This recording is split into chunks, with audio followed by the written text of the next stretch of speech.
नमस्कार। Learn Hindi with Kalyani में आपका स्वागत है। आज हम लोग एनसीईआरटी के वर्ग नवम के हिंदी क्षितिज भाग 1 के 10वीं पाठ और काव्य खंड का दूसरा पाठ ललदद्द रचित बाख को पढ़ेंगे।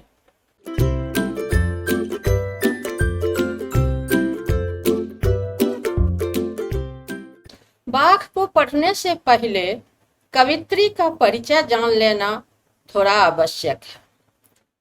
कश्मीर की आदि संत कवित्री ललदद्द कश्मीरी भाषा साहित्य की विधात्री मानी जाती है। इन्हें ललेश्वरी, लल, लला, ललारिफा, लल देवी इत्यादि अनेकों नाम से जाना जाता है। इनका जन्म 1320 ईस्वी में कश्मीर स्थित पामपोर के निकट सिमपुरा गांव में एक ब्राह्मण किसान के घर हुआ था। तत्कालीन प्रथा अनुसार ललदद्द का विवाह बाल्यावस्था में ही पामपोर के पद्मपुर गांव के प्रसिद्ध ब्राह्मण घराने के सोन पंडित से हुआ था।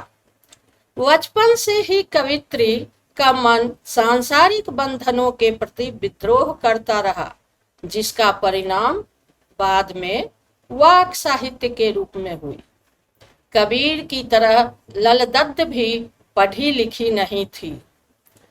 ये बाख प्रारंभ में मौखिक में ही प्रचलित था, बाद में इसे लिपिबद्ध किया गया। उन्होंने ईश्वर से एकनिष्ठ होकर के प्रेम किया और उसे अपने पास पाया। उनका आचार मर्यादा कृत्रिम व्यवहारों से ऊपर उठकर पूरे संसार में गोते लगाने लगी। वे नाचती गाती और आनंद मग्न होकर के निर्वस्त्र घूमती रहती, इसलिए लोग उन्हें ललमच अर्थात लल पगली कहकर पुकारते थे। ललदद्द उस सिद्ध अवस्था में पहुंच चुकी थी जहां स्व और पर की भावनाएं अर्थात अपना और पराया की भावनाएं लुप्त हो चुकी थी। वह शिव को ही अपना आराध्य मानती थी। उनका देहांत सन 1391 ईस्वी के आसपास माना जाता है। अब हम लोग ललदद्द रचित वाक को पढ़ेंगे। वाक का अर्थ होता है वाणी। इस कविता में रोजमर्रा की साधारण चीजों के बारे में उपमा दे करके कवित्री ने मनुष्य को समझाने का प्रयास किया है।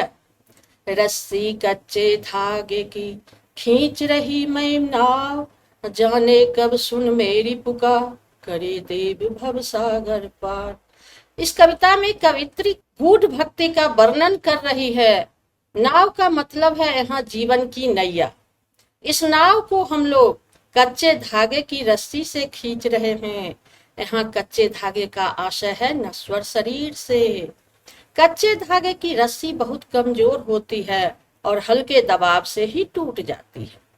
हालांकि हर कोई अपनी पूरी सामर्थ्य से अपने जीवन नैया को खींचता है, लेकिन इसमें भक्ति भावना के कारण कवित्री ने अपनी रस्सी को कच्चे धागे का बताया है। जाने कब सुन मेरी पुकार, करे देव भव सागर पार। यहाँ कवित्री कह रही है भक्त इस उम्मीद से है कि कभी तो भगवान उसकी पुकार सुनेंगे और उसे भवसागर अर्थात संसार रूपी सागर से पार लगाएंगे।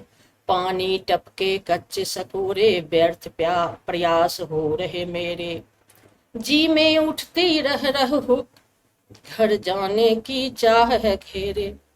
यहाँ कवित्री कहती है कि भक्त के सारे प्रयास वैसे ही बेकार हो रहे हैं जैसे कोई मिट्टी के कच्चे बर्तन में पानी भरने की कोशिश करता हो और वह टूटकर इधर उधर बह जाता है।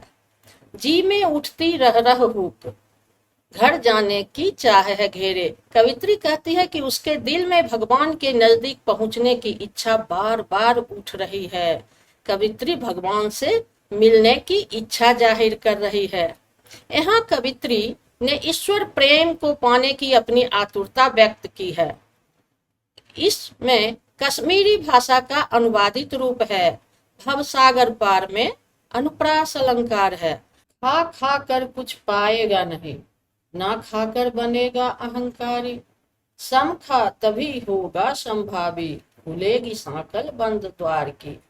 कवित्री इसमें कह रही है कि यदि खा खा कर कुछ पाएगा नहीं, यदि कोई आडंबर भरी पूजा करता है तो उससे कुछ नहीं मिलता है। दिखावे के लिए किसी को भी पूजा करने से कोई धर्म नहीं मिलता है।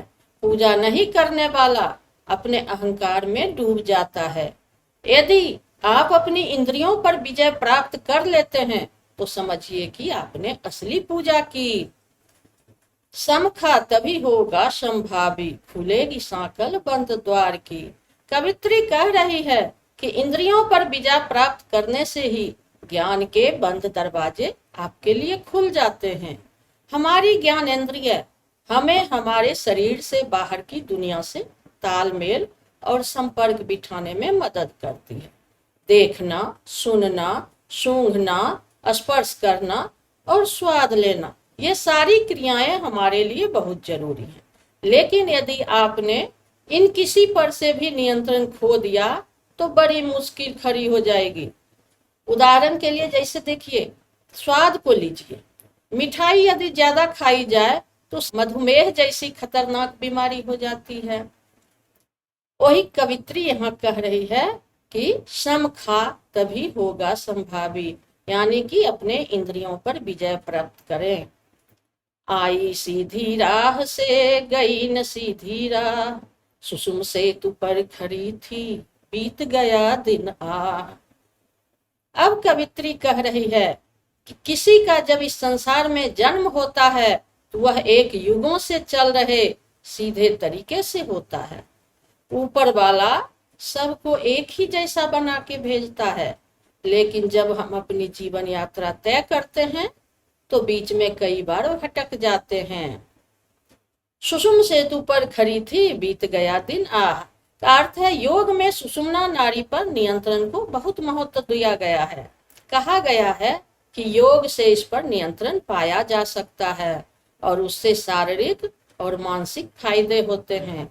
यह भी बताया जाता है कि नियंत्रण आपको ईश्वर के करीब पहुंचने में मदद करता है। जेब टटोली कौड़ी ना पाई, मांझी को दूं क्या उतराई। अब कवित्री कह रही है इस पंक्ति में कि आखिर में जब भक्त की नाव को भगवान पार लगा देते हैं तो वह कृतज्ञ होकर के उन्हें कुछ देना चाहता है, लेकिन भक्त की श्रद्धा की पराकाष्ठा ऐसी है कि उसे लगता है कि उसके पास देने के लिए कुछ भी नहीं है। जो कुछ उसने पाया वो सब तो भगवान का दिया हुआ है। वह तो खाली हाथ इस संसार में आया था और खाली हाथ ही इस संसार से वापस जा रहा है। अब देखिए, इस पद में कवित्री ने बताया है कि मनुष्य अपने स्वार्थ सिद्ध करने के पीछे अपने जीवन के लक्ष्य को भी भूल जाता है। सुषुम सेतु में रूपक अलंकार है। थल थल में वसता है शिव ही, भेद न कर क्या हिंदू मुसलमान। ज्ञानी है तो स्वयं को जान, वही है साहिब से पहचान। यहाँ कवित्री कहती हैं कि ईश्वर तो हर जगह और हर प्राणी में वास करते हैं। वो हिंदू व मुसलमान में भेद नहीं करते। यदि उन्हें ज्ञानी है तो स्वयं को जान, वो कह रहे हैं यदि तुम्हें सच्चा ज्ञान है तो अपने अंदर टटोलने की कोशिश करो। वही है साहिब से पहचान, तो आपको हृदय में ही ईश्वर मिल जाएंगे। यहाँ साहिब का अर्थ है ईश्वर, अर्थात आपके हृदय में ही ईश्वर का वास है। कबीर के तरह ललदत्त भी सभी को ही, कबीर भी मानते थे कि हृदय में ही भगवान है, और उसी तरह ललदत्त भी कहती है कि हृदय में ही भगवान है। यहाँ पर कवित्री ने ईश्वर को सर्वव्यापी बताया है, हिंदू और मुसलमान को समभाव रखने के लिए प्रेरित किया है।